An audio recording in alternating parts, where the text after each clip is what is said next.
In this media, you will learn about visual inspection of welds, its advantages and disadvantages. Visual inspection is performed to know whether the weld penetration and contour are satisfactory. The weld surface and joints are examined with the help of a magnifying lens. Today's optical systems may include special probes, spectrometers, real-time imaging, and analysis using notebook computers. Visual inspection is carried out in 3 stages, namely, visual inspection before welding, visual inspection during welding, and visual inspection after welding.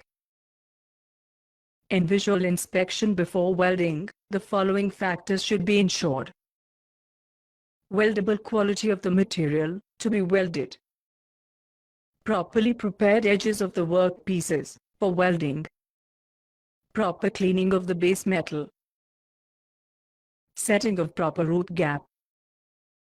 Current setting according to the size of the electrode and position of welding. Need for any jigs and fixtures to ensure proper alignment. During welding, the following visual inspections are made. Studying the sequence of weld deposit. Examining whether each weld is done satisfactorily before making the next run in multi-run welding. Checking the shape of the bead, angle of electrode, control of spatters, amperage, speed of travel, and arc length. Checking the manipulation of electrode, blowpipe, and filler material. Observing keenly the molten pool for proper fusion. Visual inspection needs to be done after welding to identify if there are any of the following flaws. Improper shape or profile of the weld. Surface defects of the weld.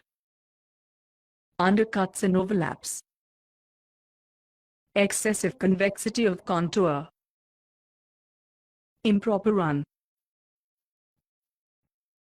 and penetration of the weld. Distortion of the workpieces. Unfilled cavity. Main advantage of visual inspection is that it is the simplest, fastest, and economical method. Main disadvantage of visual inspection is that internal defects cannot be determined. Thus, you have learned about visual inspection of welds, its advantages and disadvantages.